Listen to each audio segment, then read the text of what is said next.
Hello दोस्तों, मैं सौरभ आप सभी का स्वागत करते हैं हम अपने इस यूट्यूब चैनल एसएससी मार्वल पे। तो दोस्तों आज के वीडियो में हम लोग करेंगे प्रैक्टिस क्वेश्चन करेंगे प्रीवियस ईयर सीएचएसएल 2022 के जो क्वेश्चन पूछे गए थे एग्जाम में उन क्वेश्चन को सॉल्व करना देखेंगे कि कैसे हम लोग ट्रिक के द्वारा सॉल्व कर सकते हैं। मैं आपको उन क्वेश्चन का प्रैक्टिस कराऊंगा, ठीक है।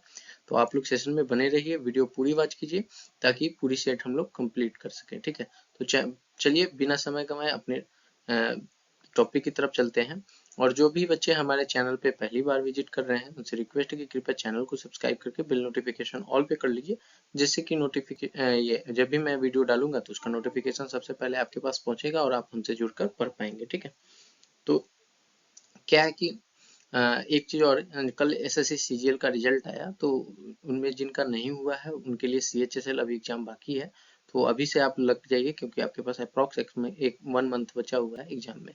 तो चलिए देखते हैं क्वेश्चन। तो देखिए पहला क्वेश्चन हमारे पास दिया गया है, गौर से पढ़िएगा कि 6 छात्रों के समूह के नेता ने बताया कि उनका औसत वजन 46 किलो है, ठीक है। यानी कि 6 मेंबर का एक समूह है जिसमें उसका औसत वेतन जब पूछा गया ना तो बताया गया कि औसत वेतन नहीं, सॉरी, बार बार वेतन में बोल दे रहा हूँ, औसत वजन कितना है 46 केजी, ठीक है। तो ये औसत है यानी कि एवरेज वेट है, ठीक है। तो यहाँ पे हमसे जब हमको पता है कि 6 आदमी है, एवरेज इतना है, तो कुल निकाल लेंगे तो कुल वजन कितना हो जाएगा 46 इंटू में 6। तो जब इसको मल्टीप्लाई करेंगे तो ये आ जाएगा 276, ठीक है। तो ये आ गया आपका कुल, ये आपका कुल वजन आ गया, ठीक है। तो यहाँ से ये पता चल गया कि 6 आदमी का जो था ना, ये 6 आदमी का जो समूह था, इस 6 आदमी का कुल वजन जो है, मतलब हर एक आदमी का इंडिविजुअल का अलग अलग वेट होगा, तो उस वेट को ऐड करने के बाद जो है टोटल वेट आ रहा है हमारे पास 276, ठीक है। तो एक चीज पता चल गया। अब यहाँ पे आगे पढ़िए क्या कहा गया। जब समूह के सदस्यों से उनके व्यक्तिगत वजन के बारे में पूछा गया तो उनमें से 5 ने उत्तर दिया, यानी कि 5 ने अपना इंडिविजुअल वेट बताया कि कितना मेरा वेट है। तो एक ने बताया 50, दूसरे ने 52, तीसरे ने 40, चौथे ने 44 और पांचवे ने 48 किलोग्राम बताया। छठे सदस्य ने बताया कि मुझे अपना वेट याद नहीं है। तो बताइए छठे सदस्य का वजन कितना है, ठीक है। तो देखिए अब क्या करना है कि टोटल हमारे पास 276 आ गया और 5 आदमी का यहाँ पे वेट दिया हुआ है, कितना दिया हुआ है 50, ठीक है। फिर आपका दिया हुआ है 52, फिर यहाँ पे दिया हुआ है 40, ठीक है। 40 के बाद में 44 एंड 48। तो इन सबको आपस में ऐड कर लीजिए तो ये आपका आ जाएगा 4, सॉरी मैं थोड़ा इसको छोटा लिख दूं। हाँ देख लीजिए, 8 2 10, 4 14 के 4, 1 5 5 10 और ये 12 22, एक ये 23, यानी कि ये टोटल आ गया आपका 234, ठीक है। ये 5 आदमी का जो अलग अलग वेट इन्होंने बताया उसमें उनका वेट आ गया, इन 5 आदमी का, इन टोटल 5 आदमी का वेट कितना आ गया 234 किलोग्राम। और टोटल हमारे पास कितना था 6 आदमी का 276 किलोग्राम। तो अब हमें छठे आदमी का वेट पता चल जाएगा। तो 276 में से 234 को माइनस कर लेंगे तो यहाँ पे आ जाएगा 2 और ये आ जाएगा आपका 7 में से 4, 3 जाएगा 4 और ये कैंसिल आउट, यानी कि 42 केजी। तो छठे आदमी का जो वेट है वो है 42 केजी, जो कि इस क्वेश्चन का ऑप्शन डी सही है, ठीक है। तो ये आपके क्वेश्चन में पूछा गया, ये आपके पेपर में एग्जाम ये क्वेश्चन पूछा गया था, ठीक है। और ये हम लोग सेट बना रहे हैं कौन से, आप जाके देख सकते हैं। ये है 25 मई का शिफ्ट 1, ठीक है। 25 मई 2022 जो CHSL का एग्जाम हुआ था उसका शिफ्ट 1 है, ठीक है। ये शिफ्ट 1 का पेपर हम लोग कर रहे हैं। तो क्लियर है यहाँ से। तो इस तरह से आपको करना है, ये बहुत ही इजी था, मैं आपको सॉल्व करके बता रहा हूँ इसलिए थोड़ा समय लग रहा है, ठीक है, ताकि सारी चीजों को क्लियर करते हुए चले। क्लियर है। अब चलिए चलते हैं नेक्स्ट क्वेश्चन पे। तो देखिए यहाँ पे हमारे पास क्वेश्चन में क्या कहा गया है, क्वेश्चन में कहा गया है कि पढ़िए क्वेश्चन क्या कहा है, संख्या 2 3 डैश 4 5 6 7 8 को 22 से विभाज्य होने के लिए रिक्त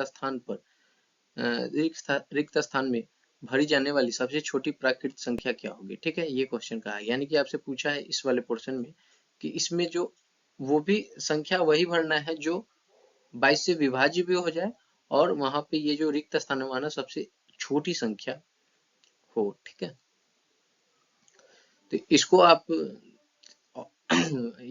आप क्या करेंगे कि बाई ऑप्शन से करेंगे तो आपको ज्यादा समय लग जाएगा, लेकिन मैं आपको प्रोसेस बता देता हूँ। तो देखिए यहाँ पे क्या करना है, कहा गया है कि 22 से विभाज्य, तो 22 से विभाज्य कहने का मतलब हुआ कि 22 से विभाज्य करने का मतलब हो गया कि वो 2 से भी होगा और वो 11 से भी जो होगा वो दोनों, अगर 2 से विभाज्य हो रहा है और 11 से विभाज्य हो रहा है तो 22 से भी विभाज्य हो जाएगा, क्योंकि 2 गुने 11 इक्वल टू क्या आ जाता है, 22। ठीक है, तो यहाँ पे देखिए क्या कहा गया है कि 2 का डिविजिबिलिटी रूल क्या कहता है कि जिस संख्या के अंत में इवन संख्या यानी कि लास्ट डिजिट हम लोग देखते हैं वो सम होना चाहिए। तो लास्ट डिजिट यहाँ पे क्या है, 8 है, तो यानी कि ये तो 2 से डिवाइड होगा चाहे रिक्त स्थान पे जो भी संख्या है। ठीक है, तो अब हमें 2 का नहीं सोचना है, अब हम सोचेंगे क्या कि अब बचा हमारे पास क्या 11 का, कि 11 से ये संख्या डिविजिबल है या नहीं। ठीक है, तो देखिए यहाँ पे हमारे पास संख्या दी है, मैं थोड़ा बड़ा लिख लेता हूँ, 2 3 यहाँ रिक्त है और ये है 4 5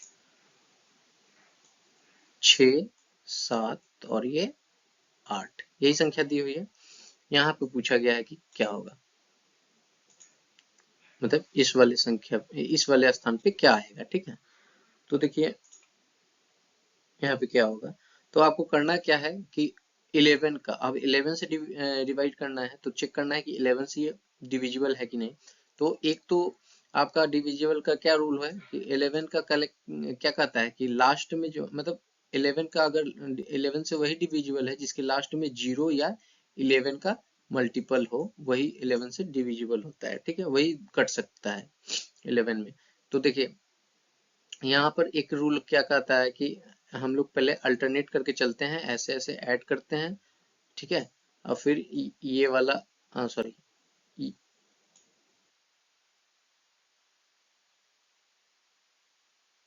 ये वाला फिर हम लोग ऐड करते हैं और देखते हैं कि दोनों को ऐड करके या तो जीरो ला दें, मतलब जीरो आ जाना चाहिए। ठीक है, तो ये एक रूल है, लेकिन मैं आपको आज कुछ अलग रूल बताऊंगा जिसे कि आप एग्जाम में और शॉर्ट तरीके से कर पाएंगे। ठीक है, तो देखिए क्या करना है, तो सिंपली मैंने यहाँ पर सारी संख्या को लिख लिया।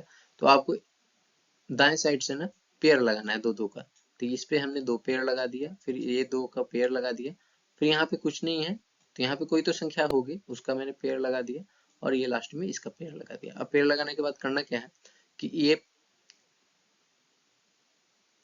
ये सेकंड वाले से ना इधर वाले को माइनस करना है, यानी कि 7 में से 8 को माइनस करना है। तो जब 7 में से 8 को माइनस करेंगे तो हमारे पास आ जाएगा माइनस का 1। ठीक है, उसी तरह इस 5 में से 6 को माइनस करना है तो हमारे पास आ जाएगा माइनस का 1। ठीक है, फिर यहाँ पर आपका यहाँ पे तो कुछ दिया नहीं है तो चलिए यहाँ पे आ जाते हैं, तो 2 में से 3 को माइनस करेंगे तो माइनस का 1। तो अब हम देख पा रहे हैं कि ये माइनस का 1 और ये माइनस का 1 और ये माइनस का 1 टोटल हो गया माइनस का 3।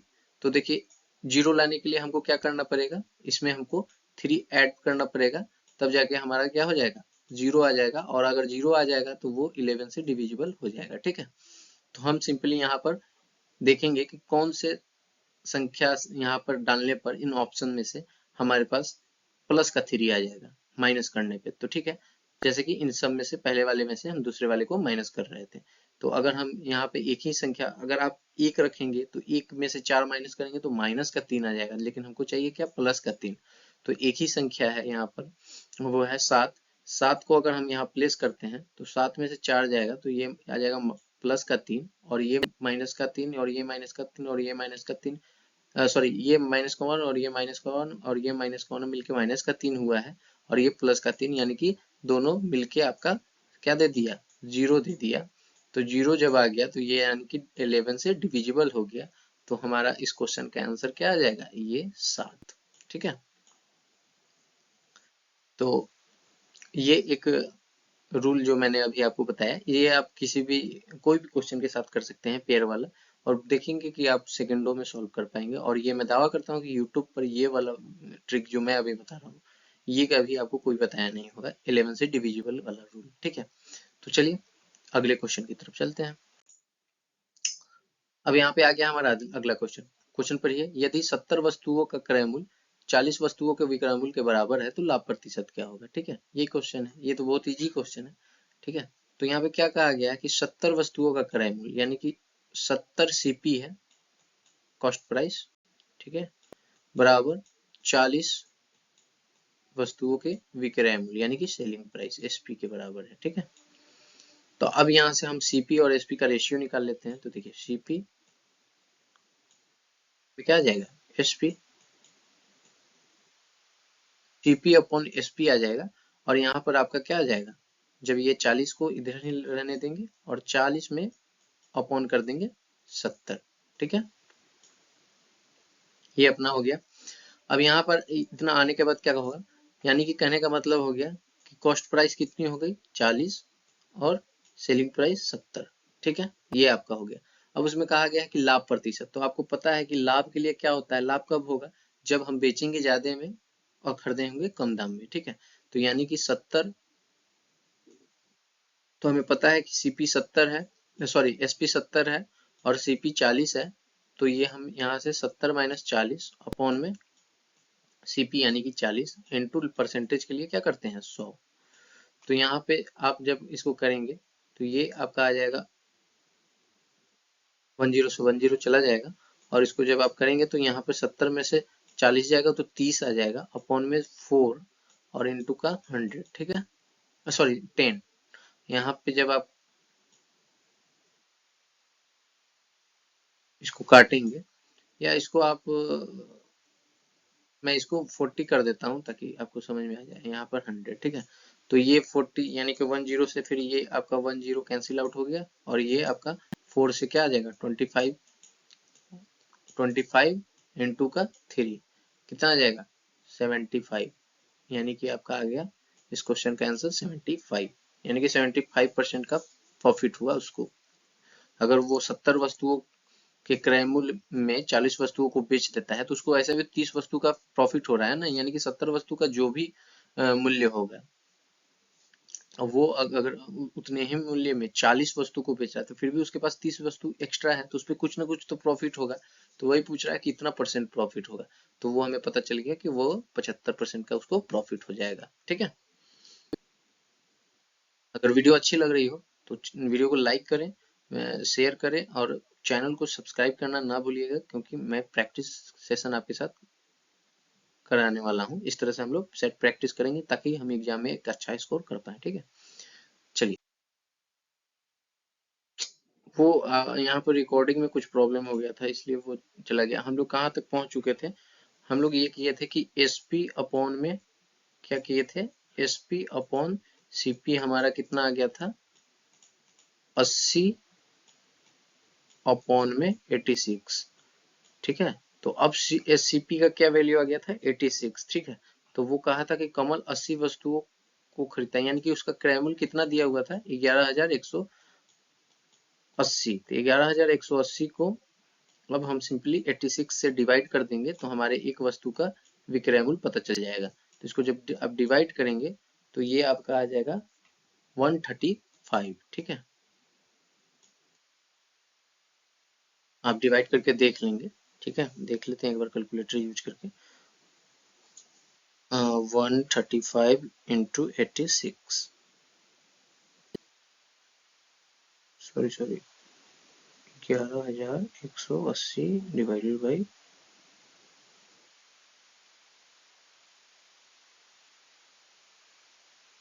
सॉरी यहाँ पे 135 नहीं आएगा, यहाँ पर क्या आ जाएगा 130। ठीक है, यानी कि 130 इस क्वेश्चन का आंसर आ जाएगा, जो कि आपका ऑप्शन नंबर ए सही है। ठीक है, थोड़ा रिकॉर्डिंग में प्रॉब्लम हो रहा है, सिस्टम थोड़ा फंस रहा है, इसलिए वो जो मैंने किया था ना वो क्लोज हो गया, यहाँ से फिर से नया से स्टार्ट होगा। एक बार मैं चेक कर लूंगा वो वाला पोर्शन है या नहीं। ठीक है, वो होगा ही, तभी मैंने यहाँ से कंटिन्यू किया। ठीक है, तो इसका आंसर क्वेश्चन का आ जाएगा 130 रुपए एक वस्तु का विक्रय मूल्य होगा। ठीक है, चलिए अब नेक्स्ट क्वेश्चन। तो देखिए हम यहाँ क्वेश्चन में क्या दिया गया है, क्वेश्चन कह रहा है कि a plus B plus C का वैल्यू दिया हुआ है 10 और A B plus B C plus C A का वैल्यू 30। तो पूछा गया हमसे A square plus B square plus C square का वैल्यू बताइए क्या होगा। तो सिंपली हम लोग जानते हैं कि a प्लस बी, ठीक है, प्लस सी का होल स्क्वायर क्या होता है, का होल स्क्वायर होता है ए स्क्वायर प्लस का बी स्क्वायर, ठीक है, बी स्क्वायर, और उसके बाद में आपका आता है यहाँ पे ये आपका बी स्क्वायर प्लस यहाँ पर आएगा सी स्क्वायर, ठीक है, और प्लस 2 इंटू ए बी, ठीक है, प्लस बी सी प्लस आपका यहाँ पर आ जाएगा सी ए। ये होता है इसका फॉर्मूला। ठीक है, तो यहाँ से हमें पता चल गया कि a plus B plus C का होल स्क्वायर, तो यानी कि a प्लस बी प्लस सी की जगह पे हम वैल्यू पुट कर लेंगे तो कितना दिया हुआ है 10, यानी कि ये सिंपली हो जाएगा 10 का स्क्वायर। ठीक है, और यहाँ पर a square plus B square, ठीक है, प्लस आपका सी स्क्वायर उसी तरह रह जाएगा, और यहाँ पर 2 इंटू क्या आ जाएगा, 2 into A B plus B C plus C A का वैल्यू कितना दिया हुआ है 30, तो यहाँ पर 2 इंटू क्या आ जाएगा 30 आ जाएगा। ठीक है, अब यहाँ पे 10 का जब स्क्वायर करेंगे तो हमारे पास आ जाएगा 100 इक्वल टू हमारे पास यहाँ पर क्या आ जाएगा ए स्क्वायर, ठीक है, प्लस का बी स्क्वायर प्लस का आपका यहाँ पर आ जाएगा C square equal sorry C square, और यहाँ पर आ गया प्लस का 30 गुना 2 60। अब ये 60 प्लस में है तो इधर जाएगा तो क्या हो जाएगा 100 में से माइनस हो जाएगा, तो माइनस होने पे हमें क्या दे देगा 40, यानी a plus B plus C A square plus B square plus C square का वैल्यू हमारे पास क्या आ जाएगा 40। ठीक है, तो इस क्वेश्चन का आंसर क्या आ जाएगा ऑप्शन नंबर ए 40। ठीक है, अगर वीडियो अच्छी लग रही है तो वीडियो को लाइक करना ना भूलिए, शेयर भी कीजिए। ठीक है, चलिए नेक्स्ट क्वेश्चन पे। नेक्स्ट क्वेश्चन क्या कहा गया है, नेक्स्ट क्वेश्चन कहा गया कि 700 ग्राम गन्ने की चीनी के विलयन में 60% चीनी होती है, विलयन में 75% चीनी बनाने के लिए कितनी चीनी मिलाई जानी चाहिए। ठीक है, तो यहाँ पे क्वेश्चन ये मिक्सचर एंड एलिगेशन का क्वेश्चन है। तो देखिए यहाँ पे कहा गया है कि सबसे पहले कोई भी मिक्सचर जो होता है वो कितने परसेंट होता है, वो 100% होता है। दो मतलब दो पार्ट मिला होता है, दोनों मिला के 100% यानी होता है। उसमें कह रहा है कि 60% चीनी है। ठीक है, 60% आपका चीनी है और उसको बनाना कितना है, मिलाना कितना है 75% बनाना है। ठीक है, देखिए यहाँ पर क्या आ जाएगा 15, यहाँ पे आ जाएगा 25। ठीक है, इसको काटेंगे 5 से तो 5 और ये 5 दिए। ठीक है, यानी कि 5:, ये आपका आ गया 5:3। ठीक है, अब यहाँ पे क्या कहा गया है कि 5 और 3, 5 का दिया हुआ है 700 ग्राम। ठीक है, 5 का वैल्यू 700 ग्राम है, तो एक का वैल्यू क्या हो गया 140 ग्राम। तो उसी तरह 3 का वैल्यू क्या आ जाएगा 420 ग्राम, यानी कि उसमें 420 ग्राम और चीनी मिला देंगे ना उस मिक्सचर में, यानी कि 700 ग्राम वाले गन्ने में 420 ग्राम मिला देंगे तो हमारा जो है चीनी 75% हो जाएगा। ठीक है, तो यानी कि इस क्वेश्चन का answer D, option number D सही है। ठीक है, देखिए अगला क्वेश्चन क्या कहा गया, यदि दो संख्याओं का योग 25 है और गुणनफल उनका 144 है तो दोनों संख्याओं के बीच अंतर क्या होगा। तो ठीक है, तो देखिए दो संख्या यानी कि x plus y equals to कितना हो गया 25 और एक्स वाई इक्वल टू दे दिया 144। ठीक है, तो हम ऐसे दो संख्या देखेंगे। ठीक है, जो 25 आ जाए जोड़ने पे और मल्टीप्लाई करने पे 144 आ जाएगा, वो सेटिस्फाई हो जाएंगे। तो अगर हम यहाँ पर x की जगह पे 16 रखते हैं और y की जगह पे 9 रखते हैं तो हमारा 25 तो आ गया, यहाँ अगर 16 रख देते हैं और इसको मल्टीप्लाई कर देते हैं 9 से तो क्या आ जाता है, हाँ 144 आ जाता है। तो यानी कि 16 और 9 है वो संख्या, तो यहाँ पे अंतर पूछा है तो 16 माइनस 9 कर देंगे तो कितना आ जाएगा 7, यानी कि इस क्वेश्चन का आंसर आ जाएगा आपका 7, ऑप्शन नंबर बी सही हो जाएगा। ठीक है, अब चलिए नेक्स्ट क्वेश्चन पे। क्वेश्चन पढ़िए गौर से। ए किसी काम को 24 दिनों में कर सकता है, बी उसी काम को 80 दिनों में कर सकता है, बी अगले 2 दिन कार्य करता है और ए अकेले तीसरे दिन कार्य करता है, तो यह प्रक्रिया पूरी काम होने तक जारी रहती है तो कितने दिनों में कार्य पूरा होगा। ठीक है, तो अब देखिए यहाँ पे क्या कहता है कि ए, ठीक है,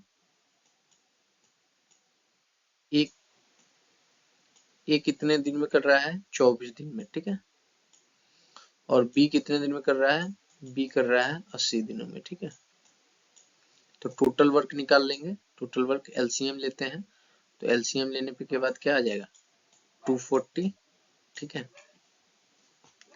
थोड़ा राइटिंग प्रॉब्लम है, मतलब इस पे अच्छा से मैं नहीं लिख पा रहा हूँ, तो उसके इश्यू नहीं होनी चाहिए। ठीक है, तो इसकी इफिशियंसी निकाल लेंगे ए की, तो 24 की रफ्तार से इफिशियंसी इसकी आ जाएगी 10। ठीक है, और इसकी आ जाएगी 80 की, 80 से 3। ठीक है, अब यहाँ पे क्वेश्चन में देखिए, क्वेश्चन गौर से पढ़िए क्या कहता है। बी अकेले 2 दिन कार्य करता है। ठीक है, तो बी 2 दिन करता है, 3 की एफिशिएंसी तो कितना हो जाएगा 6।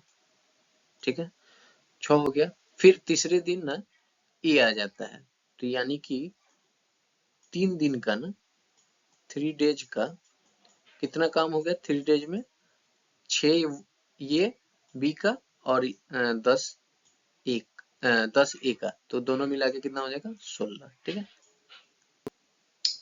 तो 3 दिन में 16 कार्य होते हैं। ठीक है, तो हमको करना कितना है 240, तो सिंपली हम लोग क्या करेंगे 240 भागा 16 गुने 3 कर देंगे।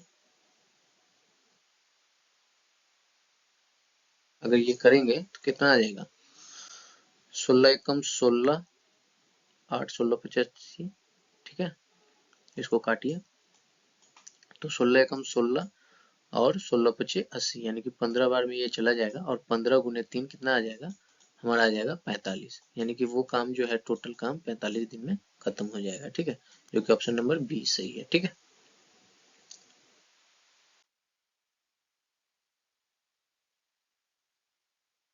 तो देखिए क्वेश्चन में क्या कहा गया है। क्वेश्चन आपका यहाँ पे दिया गया है कि 1000 रुपए पे 1 वर्ष के लिए 20% प्रति वर्ष की दर से अर्धवार्षिक रूप से संयोजित के अंतर, साधारण ब्याज और चक्रवृद्धि ब्याज का अंतर क्या होगा। ठीक है, तो सिंपली आप यहाँ पे क्या करेंगे एसआई निकाल लेंगे, तो एसआई निकालेंगे तो क्या आ जाएगा 1000 गुने आपका 1 गुने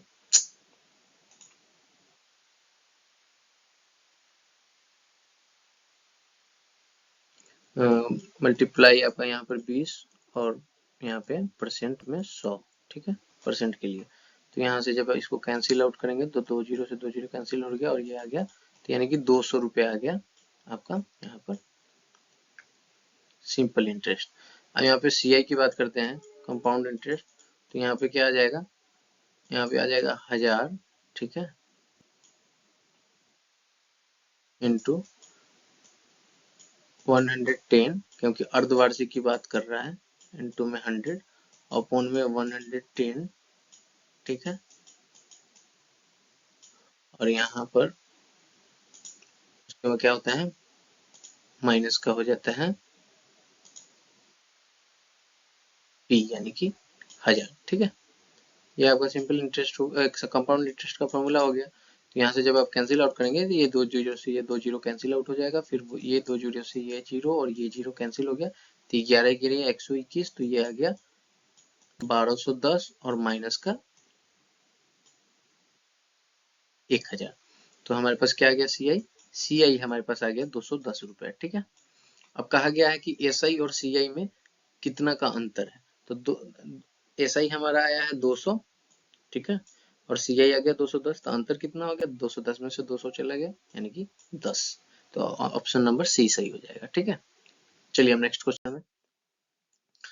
क्वेश्चन में क्या कहा गया है कि 21 सेमी त्रिज्या वाली एक अर्धगोले का आयतन क्या होगा। तो देखिए यहाँ ये तो बहुत ही फॉर्मूला बेस्ड क्वेश्चन है आपका।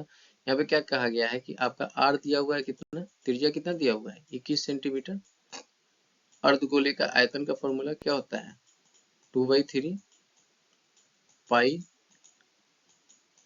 आर क्यूब, यही होता है ना। तो 2/3 इंटू में पाई की जगह पे 22/7 लेना है, और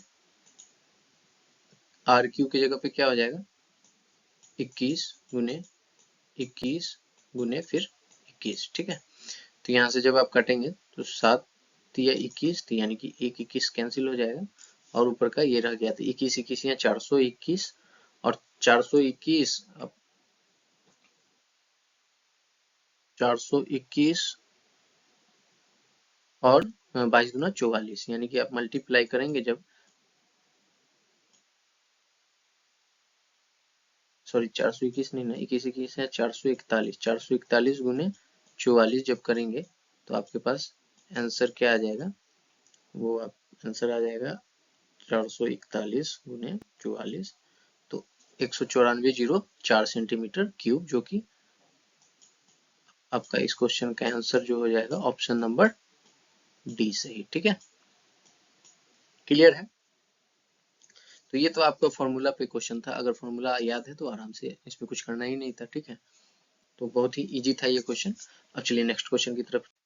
तो यहाँ पे क्वेश्चन में क्या दिया गया? राकेश मुकेश से 4/3 गुना तेज दौड़ता है। एक दौड़ में यदि राकेश मुकेश को 60 मीटर की बढ़त देता है तो प्रारंभिक बिंदु से उसकी दूरी बताना है कि कितना होगा, ठीक है। तो देखिए यहाँ पे क्या करना है कि एक है राकेश, ठीक है, और एक है मुकेश। तो Mukesh 4x/3, sorry Mukesh x हो गया तो राकेश 4x/3 हो गया। तो इसको सिंपली हम इधर ले जाएंगे तो हमारे पास क्या आ जाएगा? 4x/3x, ठीक है। अब क्या हो गया? राकेश 4x है और मुकेश 3x है, ठीक है। अब यहाँ से हम क्या करेंगे कि रिलेटिव स्पीड निकाल लेंगे, रिलेटिव स्पीड, ठीक है। वो क्या हो जाएगा? 4x माइनस का 3x, ठीक है। तो हमारे पास क्या आ जाएगा? x, ठीक है। अब वो बढ़त कितना का दे रहा है? तो 60 मीटर का, यानी कि 60/x, ठीक है। अब हमें निकालना क्या है कि डिस्टेंस, ठीक है, दूरी ही निकालना है ना। तो डिस्टेंस क्या हो जाएगा? डिस्टेंस 60 अपॉन में x इंटू का 4x, ठीक है। तो यहाँ से हम कैंसिल आउट कर देंगे x को, और 6 जगह 24, यानी कि 240 मीटर का वो दूरी है जहां से वो कवर कर रहा था, ठीक है। तो इस तरह से इसको हम सॉल्व कर सकते हैं। तो देखिए क्वेश्चन में क्या कहा गया है? क्वेश्चन में कहा गया है कि 2018, यहाँ पर ये 2018 से लेके 19 तक खदानों के उत्पादन में कितने प्रतिशत की गिरावट आई है, ठीक है। ये आपका क्वेश्चन में कहा गया है कि 2018 से लेके 2018 से लेकर 2019 तक खदानों के उत्पादन में कितने प्रतिशत की गिरावट आई है। तो देखिए 18 वाले सेक्शन पे देखिए क्या है 70, और 19 में क्या है 65, ठीक है। तो यानी कि 70 में से 65 कर देंगे माइनस, ठीक है। 70 में से कर देंगे माइनस, यानी कि यहाँ पर क्या कहा है कि परसेंट निकालना है ना हमें। तो ये देखिए 18 वाला पे क्या है 70, और 19 वाले पे क्या है 65। तो कितने की कमी आई है? तो 70 पे से 65 गया, यानी कि 5 की कमी आई है कितने पे? 70 पे, ठीक है। और परसेंट के लिए क्या करते हैं? 100 से मल्टीप्लाई। तो यहाँ से बस 10 से ये 10 चला जाएगा, और आपका यहाँ पर क्या आ जाएगा 50, यानी कि 7×7 = 49, ठीक है। 7×7 = 1, 10, 7×1 = 7, यानी कि 7.14% इसका आंसर आ जाएगा। इतने परसेंट की कमी हुई है, ठीक है। कुछ नहीं करना था इसका, आपको यहाँ पे दिया हुआ था ना कि 2019 से लेके 2020 तक कितने कमी आई है। तो 2018 में, सॉरी 18 से लेके 19 तक, तो 18 में 70 टन थी, तो 19 में 65 टन, 5 टन की कमी हो गई। तो कितने पे? 70 पे। तो उसका परसेंटेज हम लोगों ने निकाल लिया, और आ गया होगा 7.14%, ठीक है। तो देखिए यहाँ पे हमारे पास क्वेश्चन क्या दे दिया है। क्वेश्चन में कह रहा है कि एक बाइक की कीमत, एक बाइक 50,000 रुपए में खरीदी जाती है, ठीक है। इसकी दर सालाना 10% कम हो जाती है, तो कितने वर्षों में इसका मूल्य 36,450 रुपए हो जाएगा। यानी कि पर वर्ष जो है ना वो 10% कम होती जाती है। 50,000 की बाइक है, हर साल 10% उसकी वैल्यू कम होती है। तो आपको फाइंड करना है कि कितने वर्षों के बाद जो है ना इस बाइक की दाम जो है 36,450 रुपये हो जाएगी। तो देखिए ये मैं आपको ट्रिक बता रहा हूँ। ट्रिक से कैसे करना है, 10% का ना फ्रैक्शन वैल्यू लिख लीजिए, यानी कि 10% है ना,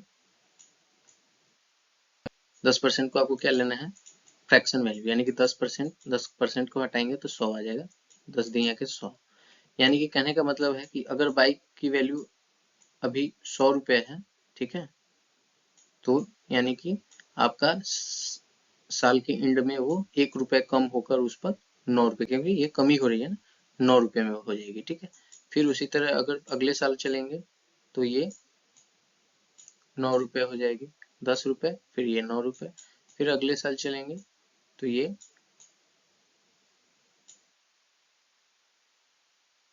9 रुपये, ठीक है। चलिए मैंने 3 साल का लिया, तो यहाँ 3 साल पे आप क्या करेंगे कि इधर वाले का ना आपस में इन सबको मल्टीप्लाई करेंगे, तो 10 दिया 100 दिया 1000, ठीक है। तो ये आ गया 1000 रुपये, ठीक है, यहाँ से आ गया 1000 रुपया, और ये आ गया आपका 729 रुपये, ठीक है। तो देखिए कहने का मतलब है यहाँ पर हमारे अकॉर्डिंग जो हमने माना है उसके अकॉर्डिंग क्या आ गया कि बाइक की 3 वर्ष मतलब ये निकला ना, तो यानी कि बाइक की जो वैल्यू है वो 1000 रुपये है, लेकिन क्वेश्चन में कहा गया है कि बाइक की वैल्यू जो है ना वो 1000 ना होके 50,000 है, यानी कि इससे ये कितना गुना है, 50 गुना ज्यादा है, ठीक है। तो इसी तरह इससे ये कितना गुना होगा, 50 गुना ज्यादा होगा। तो यानी कि जब 50 गुना ज्यादा करेंगे तो ये हमें दे देगा 36,450। आप मल्टीप्लाई करके देख लीजिएगा, ठीक है, ये आपका आ जाएगा 36,450। तो यहाँ पर हमारा ये आ गया 36,450, यानी कि हमने देखा कि 3 साल में वो बाइक की जो वैल्यू है ना आ जाएगी ये 36,450 रुपये, ठीक है। यानी कि 3 साल में घटकर वो आपकी वैल्यू आ जाएगी 36,450 रुपये। आप ऐसे भी निकाल सकते हैं कि जैसे 50,000 का है ना, 50,000 का जो लॉन्ग प्रोसेस है, 50,000 का 10% डिस्काउंट हो रहा है ना, यानी कमी हो रही है, तो 90 और यहाँ पे 100, तो 00 से 00 करेगा 5 9 45, यानी कि ये आ जाएगा 45 पे 3 जीरो, 45,000 हो गया बाइक का मूल्य। फिर अगले साल चलेंगे तो फिर यही आएगा आपका, ये 00 काटिए तो यहाँ से आ जाएगा ये 4.5, और ये आप मल्टीप्लाई कीजिए तो शायद 9 पचे 45 कितना आ जाता है, 9 पचे 45 के 5 4, 9 पचे 45 के 5 हाथ लगा 4, 9 चौका 36 4 40, यानी कि 40,050 फिर इस पे जब आप 10% डिस्काउंट लेंगे ना, 90 इसका निकालेंगे तो ये 00, यानी कि 00 सीधे कैंसिल कर दीजिए, और ये 405 को 9 से गुना कीजिएगा तो कितना आ जाएगा, 9 चौका 36, और ये आ जाएगा आपका 36,450 रुपये, ठीक है। तो ऐसे भी आप कर सकते हैं, और जो मैंने आपको ये ट्रिक जो बताया, इस ट्रिक की मदद से भी आप आसानी से निकाल सकते हैं, ठीक है, ये वाला ट्रिक जो है। चलिए आप चलते हैं नेक्स्ट क्वेश्चन। नेक्स्ट क्वेश्चन क्या दिया गया है, नेक्स्ट क्वेश्चन में दिया गया है कि यदि 29 45 भागा 19 माइनस 11 गुने 5 इक्वल टू 29 प्लस ए है, तो ए का मान बताइए क्या है। तो सिंपली यहाँ पर क्या है, 29 45, ये तो सिर्फ सिंप्लीफिकेशन का क्वेश्चन है आपका, डिवाइडेड बाई क्या कह रहा है 19 माइनस आपका 11 गुने 5 इक्वल्स टू 29 प्लस का ए, यही क्वेश्चन है।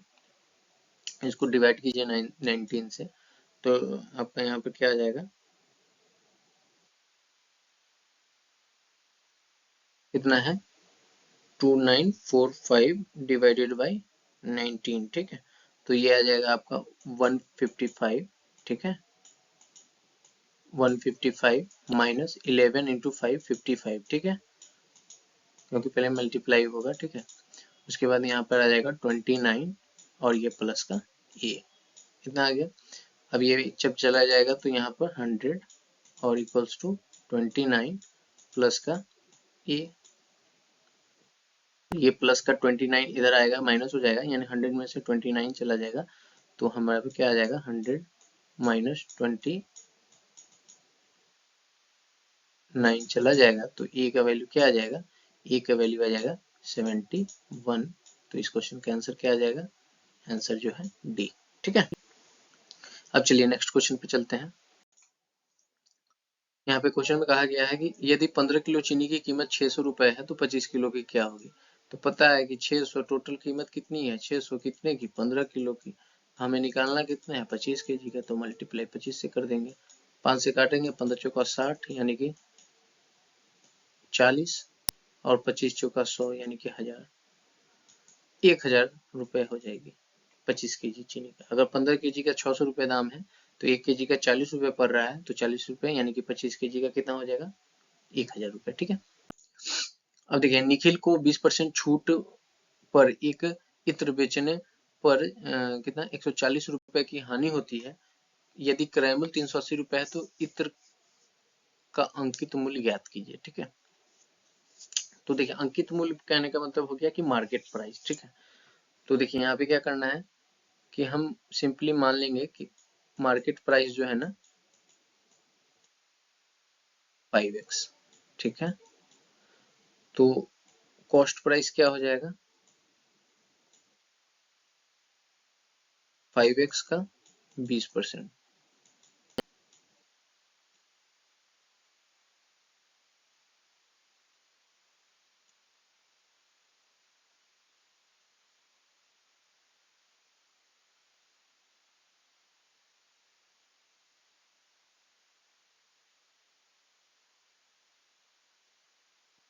20% छूट है ना, तो आपको यहाँ पे क्या आ जाएगा, यानी कि ये 80% आ जाएगा। जब 20% छूट हो गई तो 80 हो गया ना, तो 5x इंटू 80 अपॉन में 100। ठीक है, अब यहाँ से 20 चौका 80, 20 पच्चे 100, ये कैंसिल आउट हो गया 5 से 5, तो यहाँ पे सीपी हमारा क्या आ गया 4x। ठीक है, ये आ गया 4x।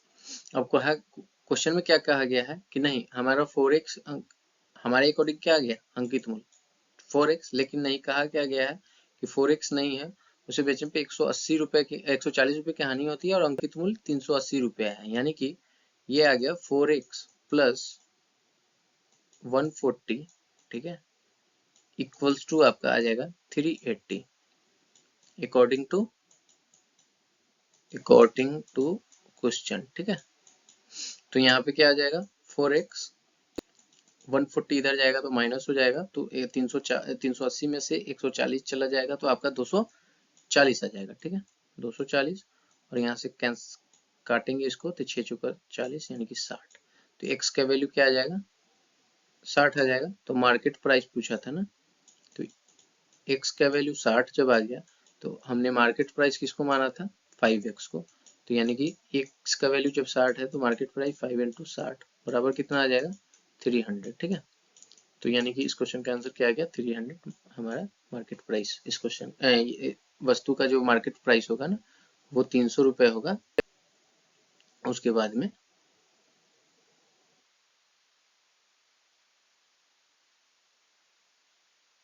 तो ये इसका क्वेश्चन का ऑप्शन नंबर क्या आ गया बी सही है। ठीक है, चलिए नेक्स्ट क्वेश्चन। नेक्स्ट क्वेश्चन में क्या कहा गया है कि एक गोला 14 सेंटीमीटर भुजा वाले घन के 8 कोनों से होकर गुजरते हैं, तो गोले का आयतन ज्ञात कीजिए। ठीक है, तो देखिए यहाँ पे क्या कहा गया है कि गोला 14 सेंटीमीटर भुजा, क्वेश्चन पढ़िए आप लोग, बहुत ही अच्छा, मतलब आपको ये सब क्वेश्चन जो है ना, ये सारे क्वेश्चन जो है फॉर्मूला बेस्ड क्वेश्चन है। फॉर्मूला ये सब तो इजी क्वेश्चन है, आपको फॉर्मूला याद रहेंगे, आराम से बना लीजिएगा। ठीक है, इसमें कुछ करना ही नहीं है। तो आपको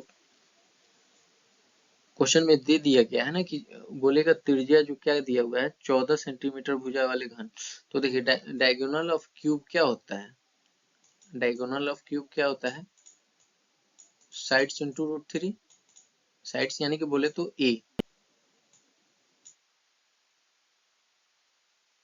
यानी कि डायगोनल बोले तो विकर्ण, राइट। तो यहाँ पे क्या हो गया कि आपका इसको ऐसे भी आप लिख सकते हैं ना, √3a, ठीक है, ये होता है। तो यहाँ पे हमारा डायगोनल कितना दिया हुआ है, 14√3, ठीक है। अब यहाँ पे क्वेश्चन में कहा गया है कि डायगोनल हमारा इतना है, तो यानी कि इसका डायगोनल जो है ना वही हो गया हमारा, क्या हो गया, रेडियस ऑफ स्फीयर, यानी कि त्रिज्या, ठीक है। तो ये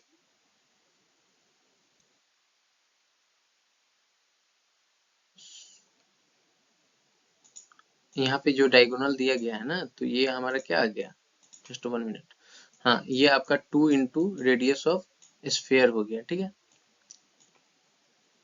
तो यहाँ से r का वैल्यू क्या आ जाएगा, तो r का वैल्यू आ जाएगा 2 से इसको कैंसिल आउट करेंगे 7, ठीक है। तो यानी कि 7√r जो है ना वो आ गया 7√3, 7√3 आ गया। अब 7√3 जब आ गया तो आपको फॉर्मूला पता ही है वॉल्यूम का, वॉल्यूम का फॉर्मूला क्या होता है, गोले का, गोले का वॉल्यूम का फॉर्मूला क्या होता है, 4/3 पाई r3, यही होता है ना।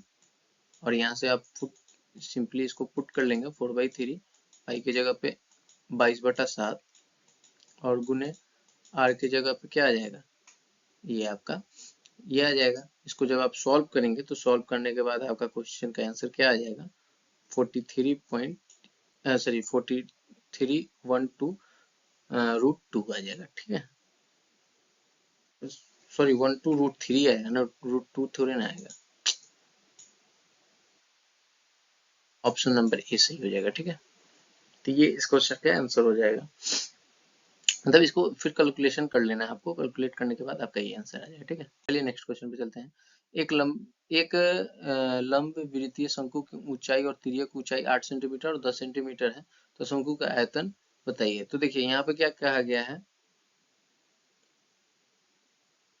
यहाँ पे क्वेश्चन में कहा क्या गया है कि तिर्यक ऊंचाई और आपका तिर्यक ऊंचाई और एक कौन सा ऊंचाई दिया गया है, शंकु की ऊंचाई और तिर्यक ऊंचाई, ठीक है। तो एक दिया हुआ है 10 और एक दिया हुआ है 8, ठीक है। तो सिंपली हम यहाँ से क्या करेंगे ना, यहाँ से हम रेडियस निकालेंगे, रेडियस ऑफ शंकु, ठीक है। तो रेडियस ऑफ शंकु क्या आ जाता है, तिर्यक ऊंचाई है ना, एक है आपका ऊंचाई, यानी कि 10 का स्क्वायर, ठीक है, माइनस का 8 का स्क्वायर, ठीक है। ये रेडियस निकालने का फॉर्मूला होता है। तो यहाँ से जब हमने स्क्वायर किया तो 10 दिया 100 आ गया, और 100 माइनस 64 हो जाएगा, ठीक है। तो हमारे पास यहाँ क्या आ जाएगा, 36, रूट के 36, तो ये दे देगा 6 सेंटीमीटर में, है ना। तो यानी कि हमें पता चल गया कि रेडियस हमारा 6 सेंटीमीटर है, और शंकु का क्या पूछा है, शंकु का आयतन, तो शंकु का यानी कि कोण का वॉल्यूम क्या आ जाएगा, कोण का वॉल्यूम का फॉर्मूला क्या होता है, by 3 pi r square h, यही होता है ना, पाई आर स्क्वायर एच, ठीक है। तो यहाँ से 2/3 पाई की जगह पे क्या ले लेंगे, 22/7, और यहाँ पर आ जाएगा आर स्क्वायर यानी कि 6 × 6, और ऊंचाई कितना दिया हुआ है 8 सेंटीमीटर, यानी कि ले लेंगे 8। इसको जब आप कैंसिल आउट करेंगे ना, तो यहाँ पे क्या आ जाएगा, दशमलव में आएगा आंसर, और दशमलव में आंसर आ जाएगा आपका 301.71, ठीक है। इसको आप सॉल्व कर लीजिएगा तो आपका ये आंसर आ जाएगा, ठीक है। चलिए, तो देखिए अब क्या कहा गया है कि चीनी खरीदने के लिए एक परिवार प्रति माह 240 रुपए खर्च करती है। चीनी की कीमत 25% वृद्धि परिवार को चीनी की मासिक खपत में 1.5 किलो कम करने के लिए मजबूर कर देती है, क्योंकि वह अभी भी 240 रुपए ही खर्च करना चाहती है, ठीक है। तो बढ़ा हुआ मूल्य बताना है, यानी कि कहने का मतलब वो 240 रुपए में जितनी की चीनी खरीदती थी ना, अब उसको चीनी का दाम 25% बढ़ गया, लेकिन बढ़ने के बाद क्या हुआ कि सीधा सीधी बात है, उसके खर्चा वो 240 ही करना चाहती है। तो जहां वो अगर 240 में 100 केजी खरीद पाती होगी, तो अब वो 225% बढ़ने के बाद 240 में कम खरीदेगी। तो वही बताया गया है कि आपका 1.5 किलो कम खरीद पाती है, पहले वो जितना खरीदती थी उससे 1.5 केजी कम खरीद पाती है। तो बताना है कि बढ़ा हुआ मूल्य क्या है। तो देखिए इस तरह के क्वेश्चन मैंने अपने परसेंटेज के वीडियो में बताया हुआ है, तो जिन्होंने नहीं वॉच किया वहां जाके आप वॉच कर सकते हैं, ठीक है। तो यहाँ पे दिया हुआ है सिंपली हमारा क्या दिया हुआ है 25% की वृद्धि होती है, तो इसका हम फ्रैक्शन वैल्यू ले लेंगे। तो फ्रैक्शन वैल्यू हमारा क्या आ जाएगा 25/100 यानी कि 25 चौका 100, यानी कि वो पहले 4 केजी खरीदती थी,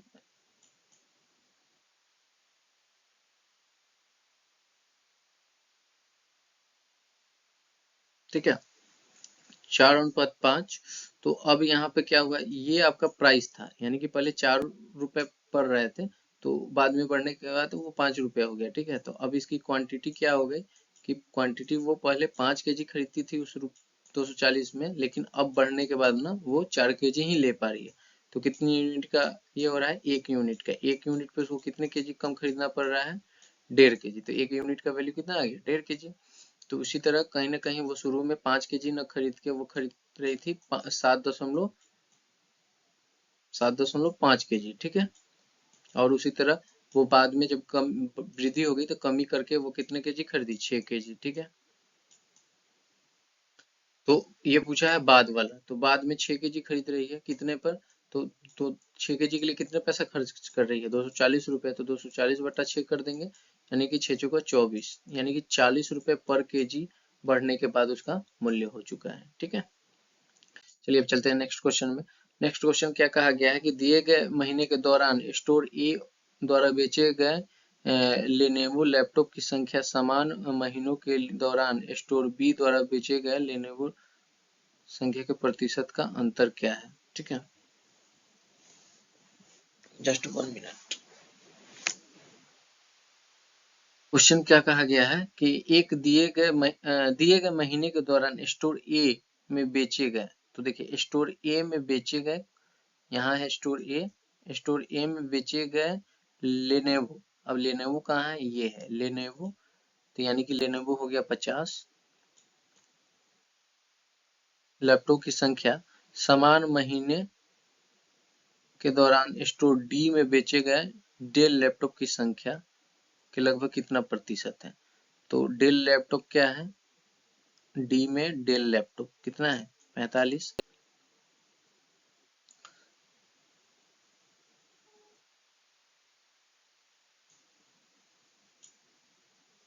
ये है ना आपका क्वेश्चन। क्या कहा गया क्वेश्चन पढ़िए।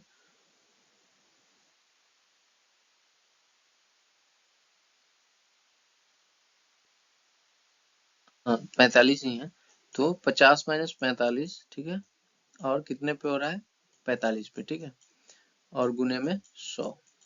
बस सिंपली आपको यहाँ पे कुछ नहीं करना था, तो 5/45 गुने में 100, 5×9 = 45, और 9 को जब 100 से भाग करेंगे तो क्या आ जाएगा 10×9 = 90।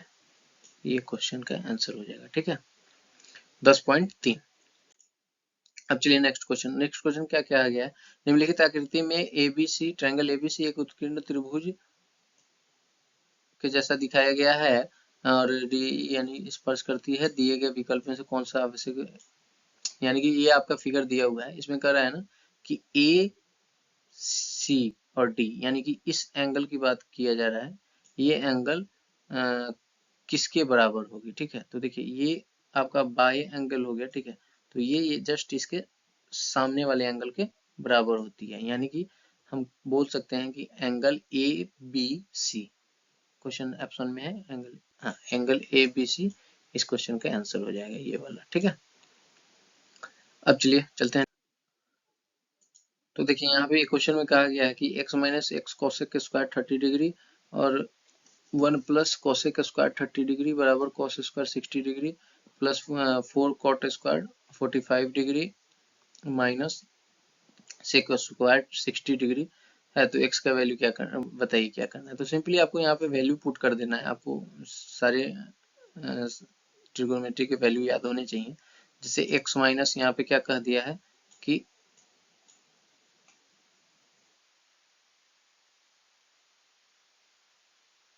यहाँ पे आपका कहा क्या गया है कि x - x कोसेक स्क्वायर, यानी कि कोसेक 30 डिग्री का वैल्यू होता है 2, तो 2 दूना 4, यानी कि x माइनस क्या आ जाएगा 4x, यहाँ पे माइनस लगा देते हैं, 4x अपॉन में क्या आ जाएगा 1 प्लस 4x, ठीक है, 4x नहीं 1 प्लस 4 इक्वल्स टू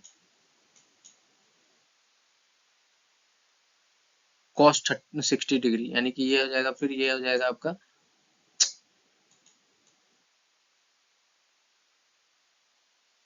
ये आपका हो जाएगा 1/4, क्योंकि cos 60 1/2 होता है, प्लस 4 cot 45 डिग्री, यानी कि cot 45 डिग्री 1 हो जाएगा, और माइनस आपका यहाँ पर sec 60 डिग्री, यानी कि cos 60 डिग्री का वैल्यू क्या आ जाएगा 4, ठीक है।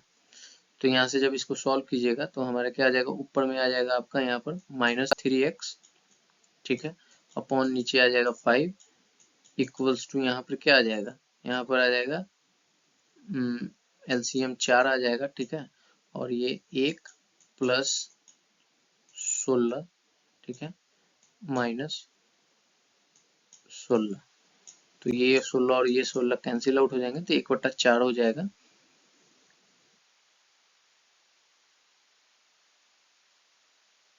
ठीक है। 1/4 जब हो जाएगा तो यहाँ पे आ जाएगा -3x इक्वल्स टू 1/4, और ये यहाँ पे जाएगा तो क्या आ जाएगा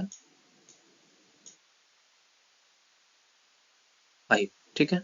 अब यहाँ से x का वैल्यू क्या आ जाएगा, 5/4 है और ये 3, यानी कि 3 यहाँ से मल्टीप्लाई हो जाएगा, तो माइनस का 5/12 आ जाएगा इस क्वेश्चन का आंसर, ठीक है, जो कि हमारा इस क्वेश्चन का आंसर क्या है, ये ऑप्शन नंबर बी। अब हमारे पास आ चुका है लास्ट क्वेश्चन।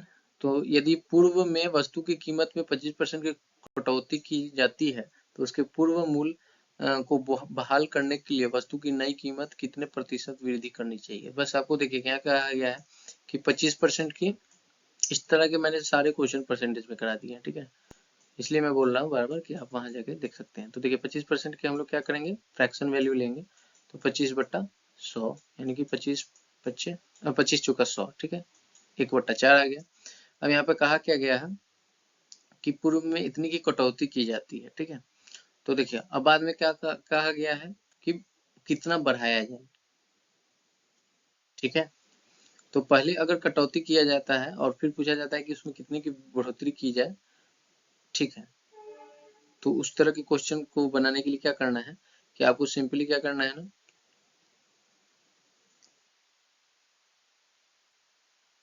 कि आपको ये 1/4 आया ना, तो इस 1/4 को ना क्या करना है, 1 को एज इट इज लिखना है, ठीक है, और बढ़ोतरी जब कहा जाएगा ना तो इस 1 को ना इस 4 में से माइनस कर देना है, तो माइनस करने के बाद क्या आ जाएगा 3, और सिंपली परसेंटेज के लिए 100 से मल्टीप्लाई कर देना है, ठीक है। तो यहाँ हमने कर दिया मल्टीप्लाई से, तो 100/3 हमारे पास क्या आ जाता है 33 सही 1/3, यानी कि ऑप्शन नंबर बी सही हो गया। तो आज की क्लास यहीं पे समाप्त होती है। हमने प्रैक्टिस किया क्वेश्चन को, जो कि 25 मई 2022 में जो CHSL में पूछा गया था। तो अच्छा, उम्मीद करते हैं कि आपको आज का क्लास अच्छा लगा होगा। फिर मिलते हैं अगले वीडियो के साथ, तब तक के लिए जय हिंद जय भारत।